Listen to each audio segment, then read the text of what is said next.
Well, hello and welcome. Um, on Napoleon Hill's the 12th lesson in the 17 principles of personal achievement is teamwork. Teamwork is harmonious cooperation that is willing and voluntary and free. See, whenever the spirit of teamwork is the dominating influence in business or industry, success is inevitable. Harmonious cooperation is a priceless asset that you can acquire in proportion to your giving. Talk Leadership with Cedrick starts right now.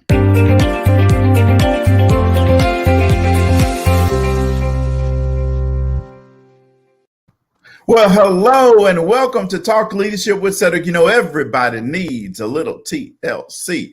Talk Leadership with Cedrick is where we focus on leadership and personal growth with business leaders, educators, and local thought leaders. Our goal is to introduce our audience to leaders who are making an impact with innovative ideas. Our guiding leadership principle is the law of contribution, which says growing yourself enables you to grow others. So you can't give what you don't have. So first you must grow yourself in order to grow others. Now we believe that outstanding leaders like yourself helped us to grow others. So tonight we have another dynamic leader with us. And this leader I've been knowing for a long time. Well, we're not, I can't say that long. We're not that old, but we've been knowing each other for a while. Now, every week I like to do a proper introduction of my guest. So let me do a proper introduction of our guest tonight. Tonight, our guest is Mr. Rob Harris. Rob is a West Point graduate.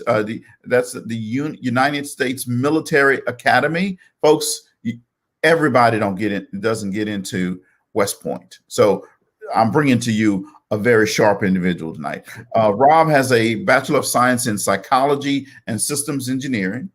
He was a NCAA wrestler. He was a captain and a 4-year starter of his college wrestling team.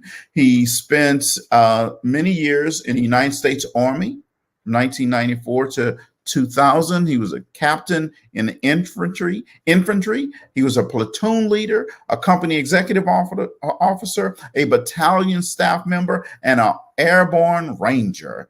So he's smart. He's tough.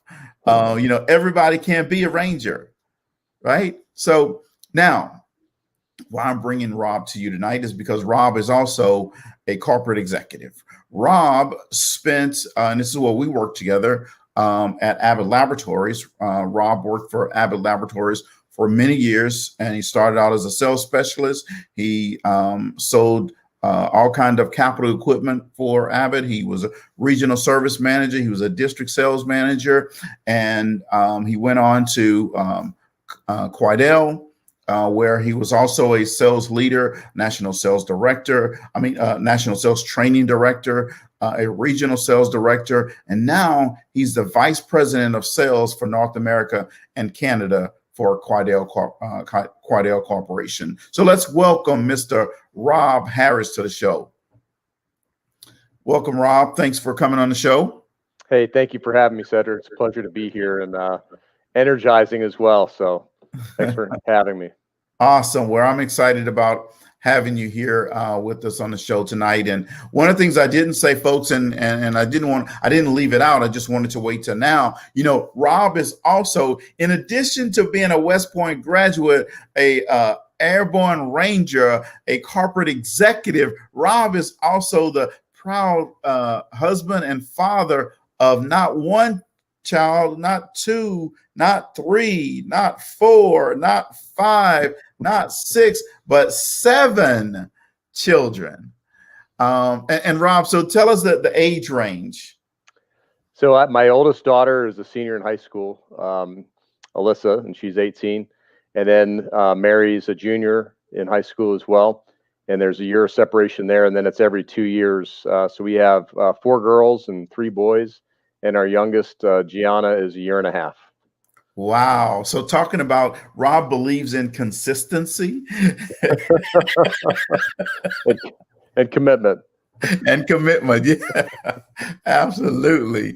So Rob, I mean, in a sales career, it's challenging, and you travel a lot. I mean, when we Right. worked with Abbott, I know, you were on the road. We may be in the airport, in a hotel, or whatever. So how was it? How do you balance that, have that work-life balance with a big family? That's a great question, and it's a really important one too because you need that support structure around you. As in whatever job you do, it always works if you've got that balance, and to find that balance and make that time, putting your priorities in first order, first things first. And so for me, I am a big believer in that, and you have to put priorities where they are, and everything works around that. So in my book, family does come first, and there's that personal commitment. I think you've referred to it as harmonious cooperation, Hmm. where all Yeah, things work together for the good. And so, it's spending time with people, and that includes your wife, your spouse, your significant other, and the children that you're there to protect, grow, and serve as well. And so, it's the people that are around you that you're putting in first place, and I think it overflows from there. Your personal responsibilities and your commitment. We spend a lot of time at our jobs, most of our time in our professional work, and there ends up being very little time for ourselves. So that's it's putting the priorities where they need to be. It's staying true to that, and obviously that's a balancing act, right? There's sure. give and takes and ins and puts, but when you have that harmonious cooperation with your family and the support structure around you, it makes it a whole lot better, to do. Sure. Yeah, absolutely. I absolutely love that, Rob. When we first got on and we said, "Hey, you have 7 children," my first thought was, man, birthdays and holidays and the gift giving time just must be a task, A right? constant celebration around here. A lot to celebrate. A lot of gifts, that's for sure. And I got an amazing wife too, so she helps hold all of us together. Wow. Well, that's awesome, man. And I always tell people with a lot of kids, better you than me. Go get them. Yes, I Go get love them. it. No, but that's awesome. I'm glad we were able to just kind of have a little bit of dialogue around that. So one of the things that I like that you said, though, Rob, was, and I want our audience to make sure that we pick up on this, is you said, hey, priorities first, right? You got to have your priorities together, and family first, rather, is what you Mhm. said. So how were you able to really juggle that and balance that, though? Yeah, it's a constant juggling act, and there's a lot of balls in the air at any given time. And I think it is a team effort. You referred to teamwork. It's a team effort in home life, as you know. Mhm. With we have a large family, so everybody's got to chip in. Everybody has a role to play and a part to play. There's responsibilities and duties to get done, and you've got a lot of balls to juggle in the air, and you have to balance it out the right way where you're giving the right time and the right quality time. Time, yeah, It's that quality time, I think, that you invest in relationships with the people who are most important in your life, and obviously that starts with family. But I do believe that gives you um, a lot of energy and self-giving that comes with that overflows into your professional life. sure. And I think that one builds upon the other. And if those priorities are in the right place, in the right order, and that goes into fulfilling your personal roadmap for success, the fruit of that carries over into your professional life, and you dedicate the time and commitments necessary to fulfill the duties that you have at your professional work, and Yeah, that's fulfilling as well, and the one goes to fulfill the other, vice versa. I mean, the yeah, success and the commitment that you have in your work life balance also helps to feed into your personal growth as a person, as a human person, and Yeah. back into your family to invest and continue to invest. So it's this constant flow of Yeah, absolutely. It's just, personal fulfillment. absolutely. I love that. And thanks for allowing us to have some time to talk about this. Because here's the thing, Robin, and we're going to get into this leadership development piece here. But there are a lot of people that are out there that are listening. They may be listening live, or they may be listening to the replay later, that struggle with work-life balance, Sure. that struggle with, single mothers that are out there that struggle with how to juggle my family, my kids, and work, right? And I wanted them to hear from someone that is doing it. And, with 7 kids, you can say you're doing it in a major way. And I do it imperfectly too. And there's always that point of reflection where you kind of look back and have to reprioritize. Sure. That's never a perfect science. Sure, absolutely. Well, that's awesome. Thanks very much for sharing that little personal side with us today. So, Rob, tell our audience. I read your bio, but our audience would really like to hear from you about your journey to leadership, and how did you get to where you are today? Well, I like that term journey because it's a never-ending one. And for my story, it has definitely a beginning, and I can't see the end in sight, and it's in constant flux. So, but I think where I start from a leadership perspective, I mean, the attributes that my parents raising me, and those character traits and virtues that they instilled in me towards work ethic are things that I took into athletics and academics that found me, with an opportunity to go to the United States Military Academy at West Point. And for me, that's where I had my formative education in leadership. And if you look at the purpose of the United States Military Academy has a defined purpose. It's to provide the nation with leaders of character who serve the common defense. And I studied the art of leadership under a professional moral code of integrity and personal responsibility and accountability at West Point. So that was great formation that I got from one of the best institutions of leadership in the country. And when I look at, what defines a leader of character, I think it's someone who seeks to discover the truth and decides what is right, and then operates with courage to act accordingly in whatever circumstance they find themselves in. Mm-hmm. And that oath that you take as an officer epitomizes selfless service.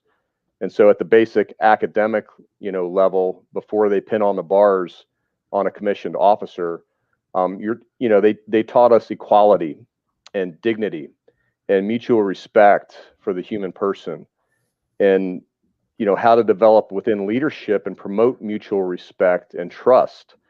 So that was, I think, a very formative time in my life, although I didn't really fully appreciate that type of formation that I was getting. It instilled in me that the basic foundations of leadership that I took into my professional life. Another formative event for me was Ranger School. And that was another leadership experience in my life where you had to effectively lead combat teams under extreme conditions with food deprivation and sleep deprivation to try to simulate a combat type of environment. And your true colors, your personality gets exposed under extreme conditions like that. And that was a very formative event. I think I pinpoint in my life one of the hardest things I had to do to survive and graduate. And there was a high attrition rate that came with that. But it taught me a lot about leadership at the basic levels, how to inspire and influence and overcome adversity, because there's a lot of adversity you have to deal with in that Sure. circumstance. So I was fortunate in the Army to be put into leadership, put that leadership into practice as a small team leader, and in a personal code that you operate under, where you're responsible for not only the training and military training for the people that you serve, but you're responsible for the health, welfare, and morale of your unit. And that instills a really deep sense of personal responsibility at a young age, as a 24-year-old, young man with a lot of responsibility.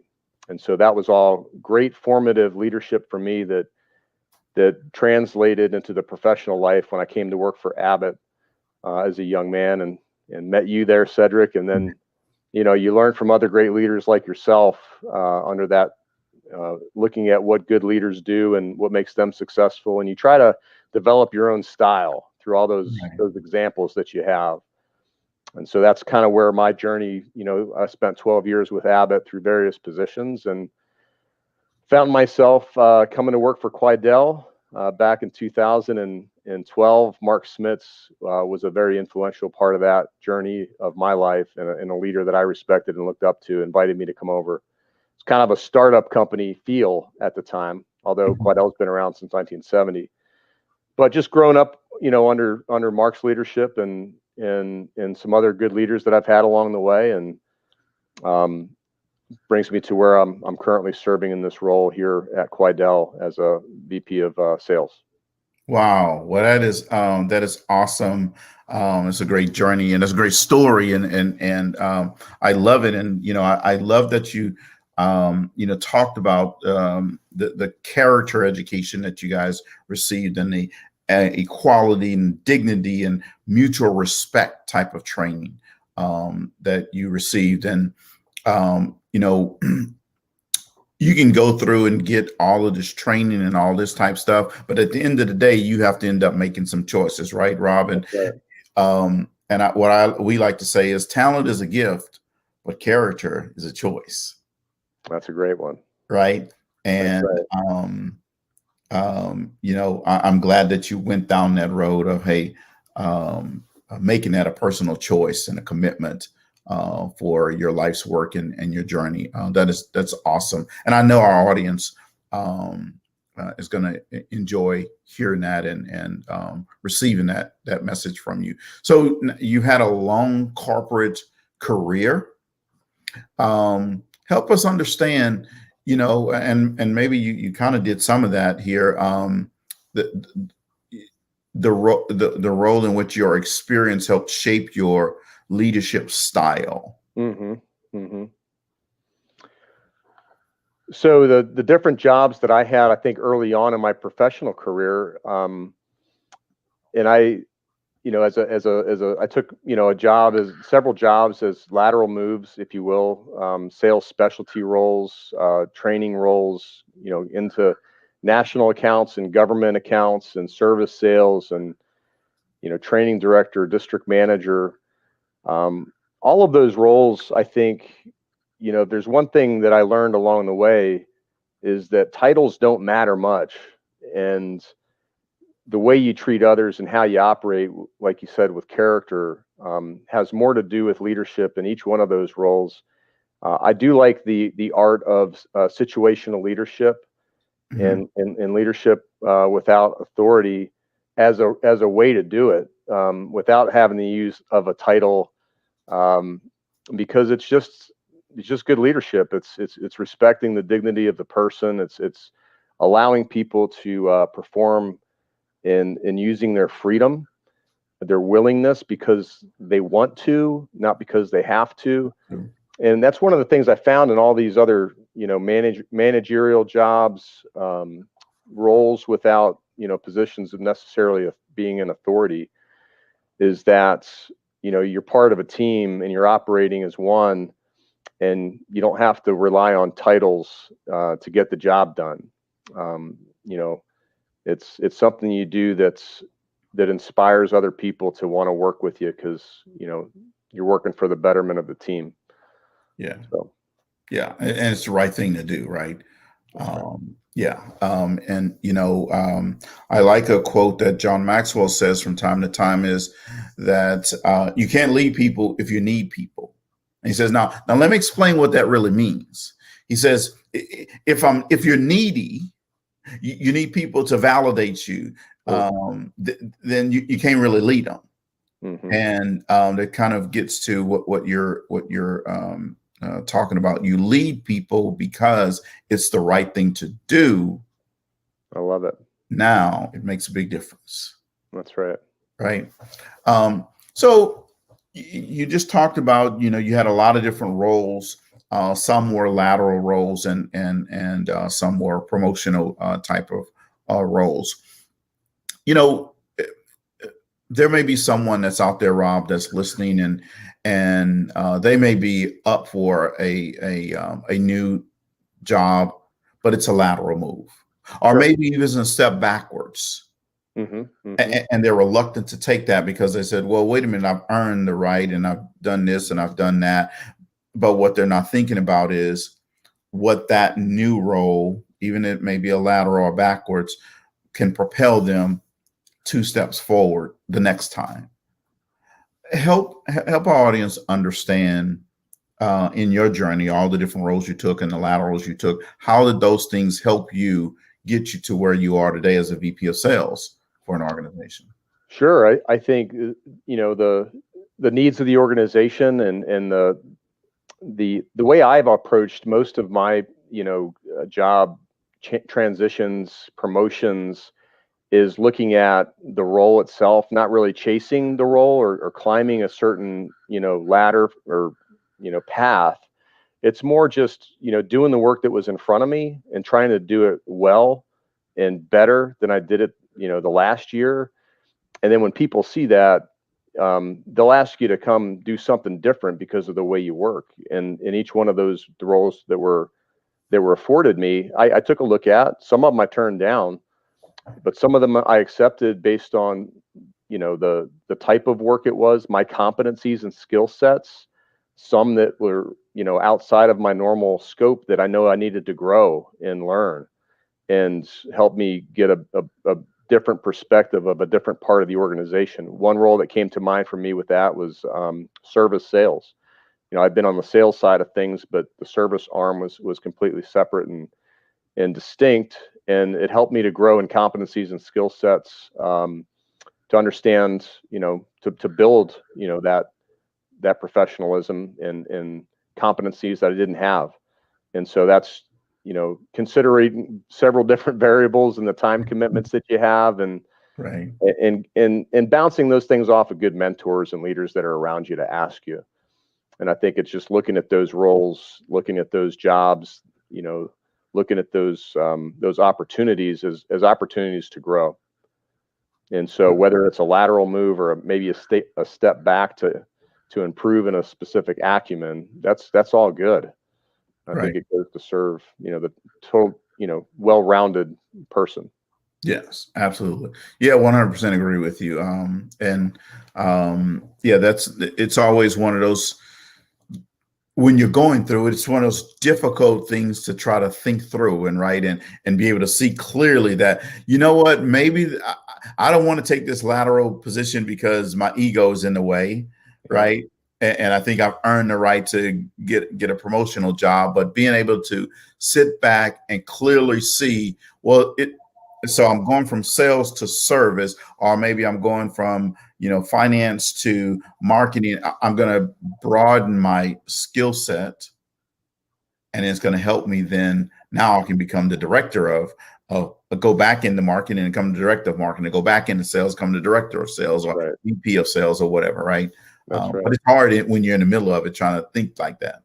Yeah, it takes 1,000 points of light, and it takes a lot of discernment and talking things over with your significant other and mentors that you have.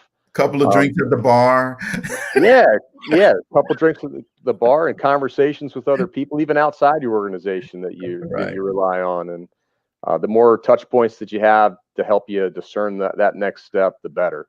Sure. Yeah, absolutely. Now, Rob, 2020 has been one of those crazy years, right? If I would have seen you, Rob, in December of 2019 and said, hey, Rob, in just a couple of months, not only your subdivision, not only your local community, not only your city, not only your state, but the entire United States, and in fact, the whole world would be shut down. You can't leave your house, and we're going to be wearing masks. You would have been like, Cedrick, you're crazy, man. What have you been drinking? Right? Oh, yeah.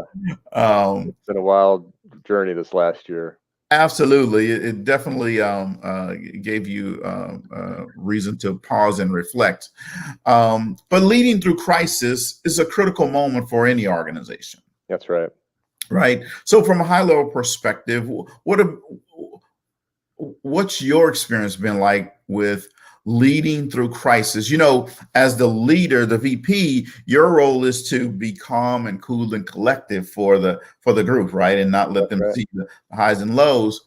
But how do you do that? Who do you go and talk to? There has to be somebody you go and talk to. Say, Mhm. hey man, let's talk about this. I'm kind of, so that's my question. Yeah, that's a great question, and thanks for asking it. It brought me this year brought me back to Ranger School actually, and it had that type of feel to it. I mean, the chaos, and for our company in particular, I mean, we came out with the first EUA approved rapid antigen test for COVID. Okay. So COVID really, has changed our business dramatically in a very good way. And the demand for the testing was so high at critical points throughout this journey that we've been on in the pandemic. It was very challenging and tough to keep up with the demands and meeting when we're used to meeting our clients' needs, and a lot of yeses behind that. There was some no's that we had to start to be able to talk about, and that was challenging because you want to please people, you want to please everybody, and you have that orientation in sales, especially. Right. So there was one point where the the the the busyness, the business became very transactional. I mean, you're talking hundreds of customer emails and responses, distribution reps breathing down your neck, customers very emotional about this whole thing, and it was very emotional. So you do take it personal, and I had to almost just take that step back. And I remember when I did it, and I had a couple mentors and a director that I meet with on a frequent basis every 2 weeks, and we go over kind of a game plan, a emotional, spiritual, um, as a means just to kind of stay on course with certain developmental things that you're working on. And I work with somebody like that. You might find something like that in a life coach Mhm. or a professional coach or mentor, but somebody that you can meet with on a frequent basis and just talk about how things are going, without complaining, but just you're carrying a heavy load and you have to talk through these things. And the advice I was given during this time frame was, look, focus more on how you do the work versus the end result. And I thought about that and I said, working with calm, working with poise, being responsive, even when the answer is not necessarily something that is good news that I'm bringing you, at least I'm going to get back to you. And I'm going to do it in a way that's respectful and kind, even when they're not necessarily reciprocating the kindness. It's taking that high ground, say, no, I'm going to operate like this. And because at the end of the day, I'm going to feel good about the work I did. I might not have been able to get every shipment out the door, but I'm going to feel good about, being kind and following up with people and treating other people with that respect and dignity. And I did the same with my sales team to say, hey, look, these are tough times. There's a lot of people that might not be getting back to you, but I want you to get back to everybody that you can in a very professional way. And that's what you got to focus on during times like this, with not necessarily the end result, but how we're going about our work day to day. And that kind of gives you a sense of calm and peace about how you're operating. And it's good to reflect on that, talking to mentors that you have along the way. I know my wife was also a very good sounding board for me at the end of the day. Take a glass of wine and go out on the patio and debrief without complaining. Yeah. So, yeah. Okay. All right. Well, that's awesome. So, Rob, we have a segment on the show that we call "Would You Rather." So, let's play a little round of "Would You Rather." All Okay. right. All right. All right. So, would you rather meet your great grandparents or your great grandchildren? Ooh, that's an awesome one. I would say meet my great grandchildren. Great grandchildren. Yes. All right. Nobody wants to go back and meet their great grandparents. Now, I had the benefit of meeting at least my great grandmother, and having a great relationship with her when I was a little kid. Yeah, everybody always says they want to meet their great grandchildren. So, would you rather have a life rewind button or a life pause button? Oh, I think honestly, I would go back on a rewind. Do some certain things that I would have done over again, maybe a Okay. different way. Yeah. All right. Would you rather no one show up at your wedding or no one show up at your funeral? Funeral. Funeral. All right, because you're not even know, right? No, I would rather no one show up. No, I'm sorry. I would rather no one show up at my wedding. I would much Oh, rather okay. show up at my funeral. Yeah. Okay. All right. All Sorry. right. So, would you rather be an adult your whole life or be a kid your whole life? Be a kid. Be a kid. All right. Absolutely. Two more. Would you rather fulfill your biggest wish or resolve your biggest regret? Fulfill my biggest wish. All right. And then the last one that I ask everybody is, would you rather have $1 million in Amazon gift cards or $100,000 in real money? Oh, I would take the gift cards, I think. Yeah, I mean, everybody shops on Amazon every day anyway. I think of a lot of needs. I buy a lot of Christmas gifts for a lot of my family. Yeah, absolutely. And now you can even buy a house on Amazon. That's incredible. Yeah, that is. So Just unbelievable. that is crazy. So thanks for playing another segment of Would You Rather? Rob, leaders come in all different types of packages with different strengths. What strengths do you feel are important for successful leaders to have?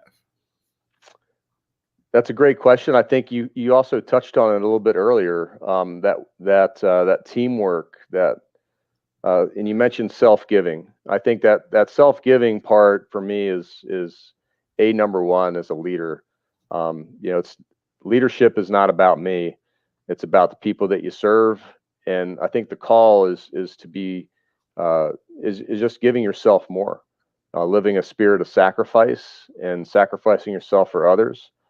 That's top of the list. That calm in the storm that you mentioned, poise. That's an important one because times get tough and we all find ourselves in these storms. And I think the tougher the circumstances, the more leadership is needed to be that calm. Whether you're a parent and the kids are looking up to you for that parent leadership to be that calm voice, or in your workplace. Sure. Empathy is a big one, just because that's something I always find myself examining how I'm doing, and can always do better. Just trying to put yourselves in other people's shoes and considering other people's points of view before, we always want to be heard, but I think, you got to start off with the other point of view first. And that helps to build trust, I think. Sure. Universal cohesion that you talked about, it builds that teamwork environment, when that universal trust that I think you have to have in place as a leader. Yep. And the last one I'll put out there is mutual respect. And I want to share with you one of the things that I learned at the military academy. I had to memorize, they call it plebe knowledge. And you have to memorize this little book they call Bugle Notes. And it's all this, these quotes and facts, and upperclassmen would haze you in formation, and you would have to regurgitate things verbatim. They called it plebe knowledge. But there was one piece of knowledge we had to memorize, and that was from General Schofield, who addressed the Corps of Cadets in 1879, and it was called Schofield's Definition of Discipline. And I memorized this, but I find myself as a leader constantly reflecting back on it, and it has to do with this touch point of respect. And so the quote goes like this. Do you mind if I share? Yeah, absolutely. Go ahead. Okay, yeah, you can look it up online. It's Schofield's Definition of Discipline. It's the discipline that makes the soldiers of a free country reliable in battle, is not to be gained by harsh or tyrannical treatment. On the contrary, such treatment is far more likely to destroy than to make an army. And it's possible to impart instructions and give commands in such a manner and such a tone of voice as to inspire in the soldier no feeling, but an intense desire to obey, while the opposite manner and tone of voice cannot fail to excite strong resentment and a desire to disobey. So the one mode or the other in dealing with subordinates, it springs from a corresponding spirit in the breast of the commander. And he who feels the respect which is due to others cannot fail to inspire in them regard for himself, while he who feels and hence manifests disrespect towards others, especially his inferiors, cannot fail to inspire hatred against himself. So it's this mutuality of respect, I think, as a parent to a child, respecting their freedom and allowing them to make choices and respecting them to make those choices and allowing them sometimes to fail. Yeah. And sometimes as a sales leader, when you're coaching and developing your people, sometimes it's okay if you're in a sales call to watch that person fall, to watch that person fail. The temptation is to try to save the event from happening or pull them You out. remember Jeff McCowan, right? Yes. And Jeff used to always say, Cedrick, you can't be the super sales guy. Can't be that guy. You have to let them fail sometimes. So yeah, I agree with that. Go ahead. Yeah. So that's that mutual freedom, respecting that, allowing them to make their own choices, that goes a long way to build universal trust, I think, and mutual respect. Yeah, I love that, man. That's a nice quote. So Rob's just dropping the knowledge here tonight. Go look that quote up and carry that with you, folks. That is just awesome and phenomenal. Rob, good leaders ask great questions. What have been some of the best questions that either you have asked or someone has asked of you and you said, man, that's a great question?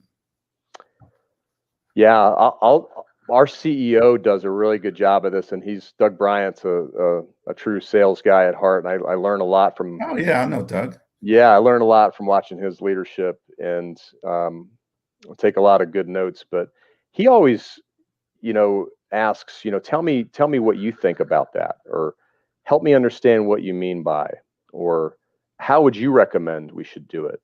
And especially if you think about it, getting other people to think and kind of directionally leading them to the answer or the solution. They call you with a problem or a challenge. One of your subordinates calls you and says, hey, got this situation, it's critical.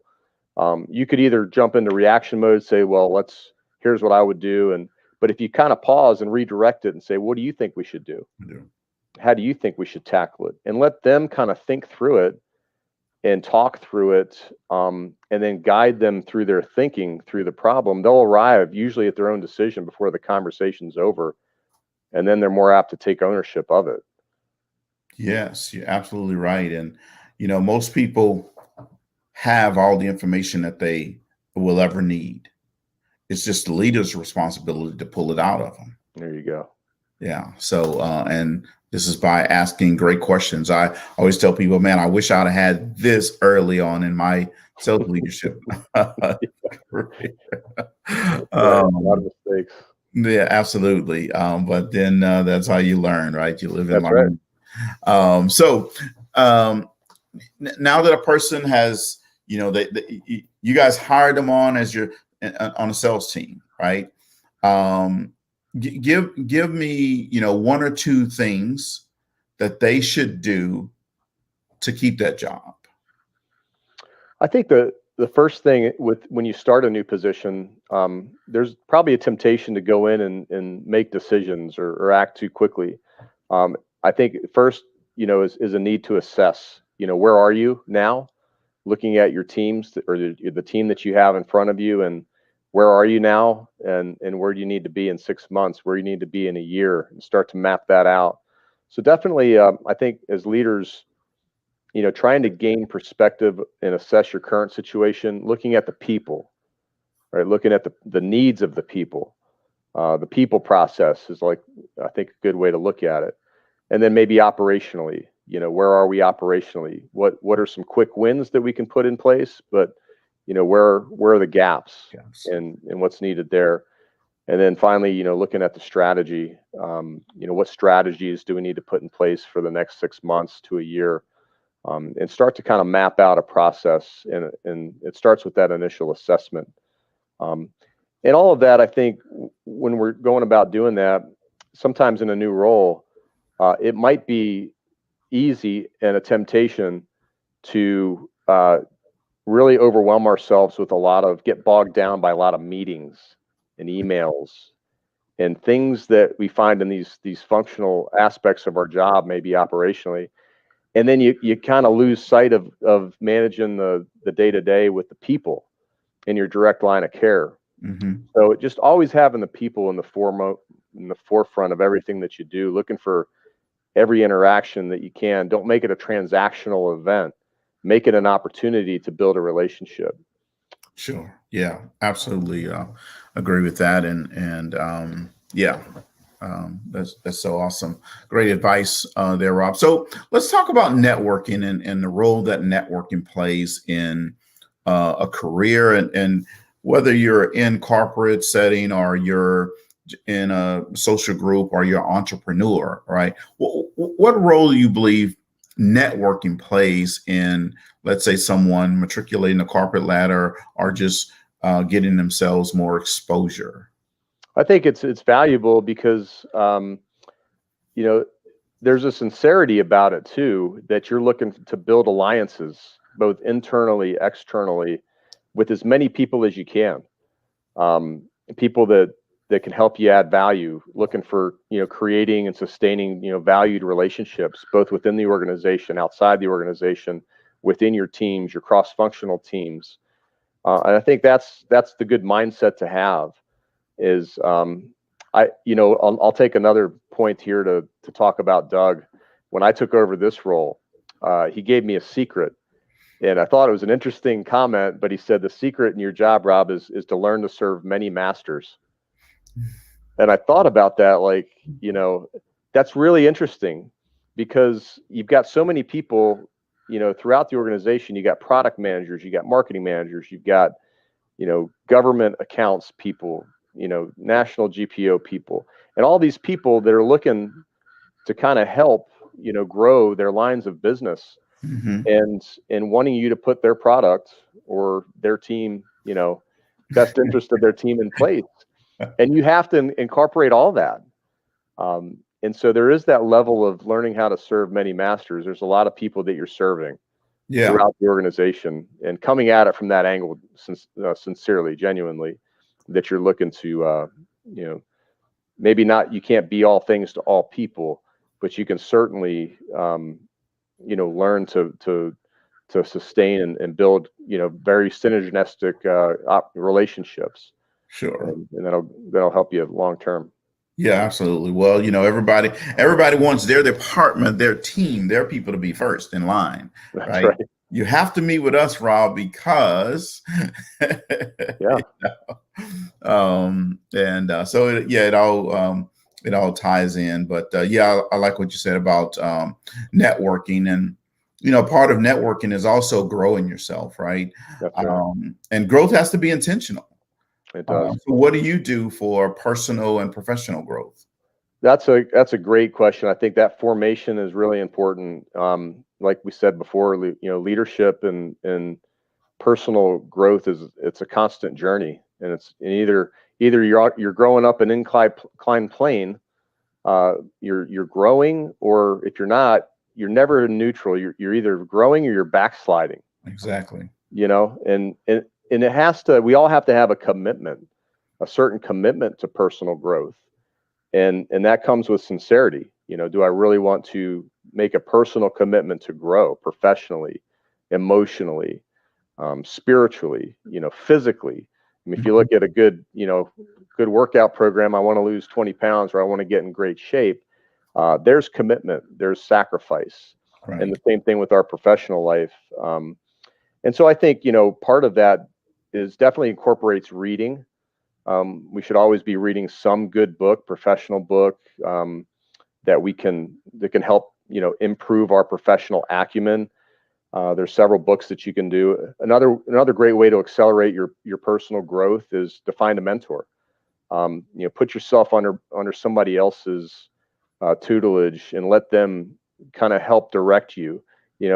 I told myself a long time ago, I'm not the captain of my own ship, right? And I have blind spots that I can't see. I was playing golf with one of my mentors a week ago, and my swing somehow, my tee shot, my driver was off, and I couldn't figure out what was going on. I started slicing this way, and he just very simply he was watching me, said, "Hey, just shift your weight to your left foot and fire your hips off a little faster," and then boom, it worked itself out. And and I turned around, I said, that was such a simple fix. I didn't see it because we have blind spots. Right.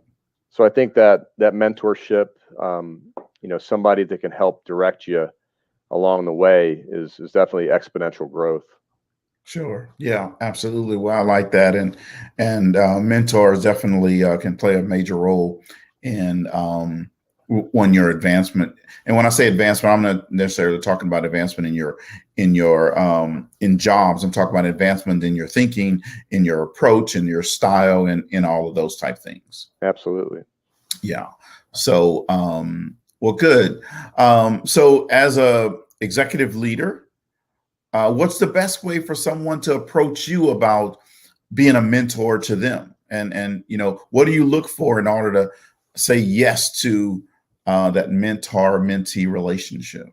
Yeah, I think we should always be mentoring somebody. If you're in a leadership position, that's always something that we can, it's good to always be mentoring somebody that you're kind of bringing along and giving back to, right? Reinvesting, paying it forward, however you want to look at it. Right. But, I've had people approach me and I think the number one thing is just sincerity. What's their commitment to are they committed?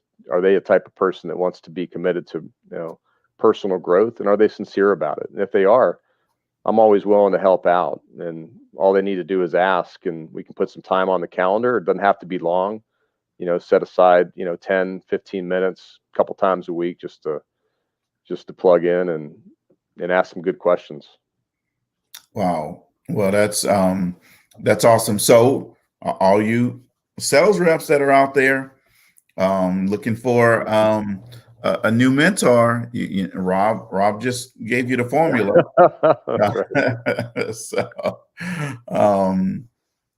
So from a leadership perspective, Rob, we talked about what you do for personal growth, but why do you think that that's so important for a person's career?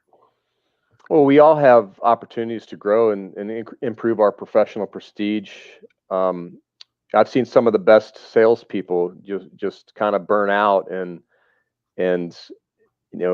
get lukewarm, I guess, for lack of a better word. I think that's a good word. If we're not growing, sometimes it's very easy to grow indifferent and lukewarm, thinking that we've accomplished certain things and there's no more areas to kind of grow and develop. But I always think that there's always opportunities to grow and develop.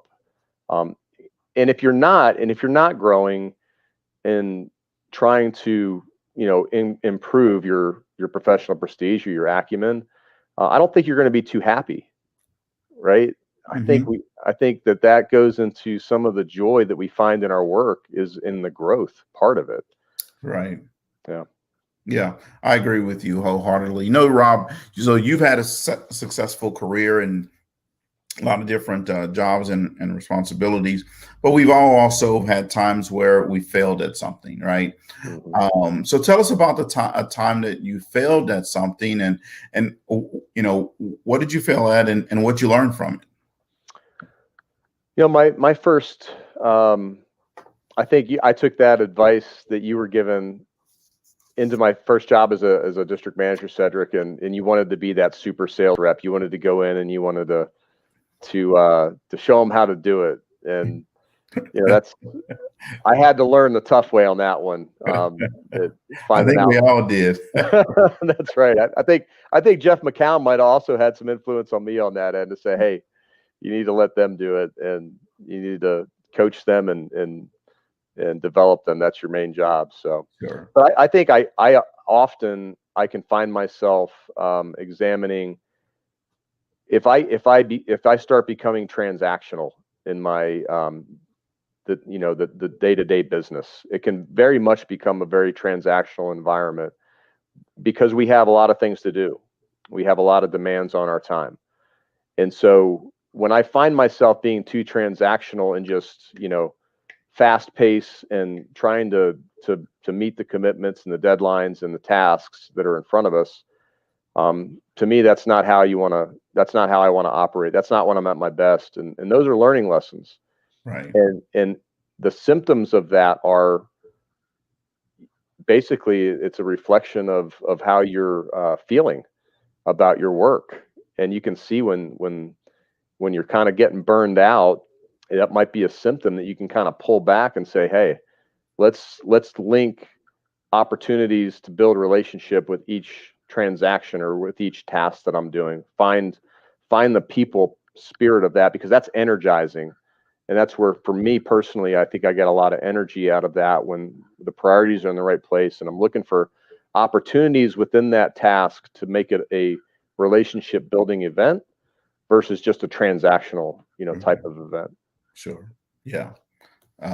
Yes. Well, that's awesome. Now this question may be a little bit difficult, but I always like to ask it. So if you had to pick two things, and there could be many, but I just want you to pick two things that someone should do in their career in order to move to the executive level. See, because everybody's not going to be an executive level leader.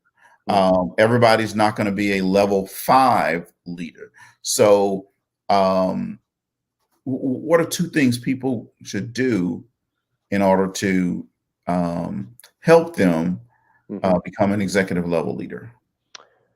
That's a great question. There's a lot that goes into all of those things, different variables, and right. It's hard to pick two. I think if I could pick one, it would be, excel at the job that you're currently in and do it well, and look to redefine how you're doing it. If you've been doing it for a couple of years, if you've been doing it for 3 years, and you still find enjoyment and there's still a lot for you to give and serve in that role, find a way to do it better and reinvent yourself in that role.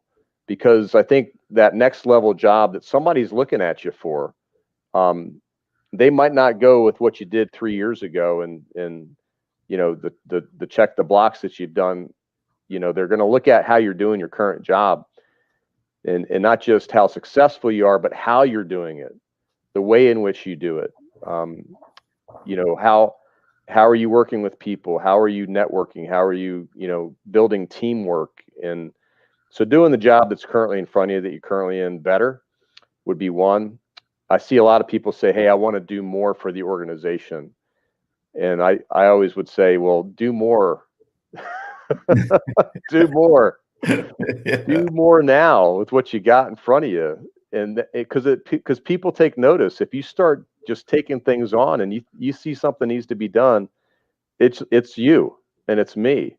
And it's up to us to do it. And you take that personal responsibility, that's going to reflect on your character. And I'm going to want to hire somebody like that on my team because I know that they're a servant leader at heart.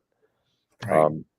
And the other thing would be maybe focus on why and how you're doing your work versus the end result.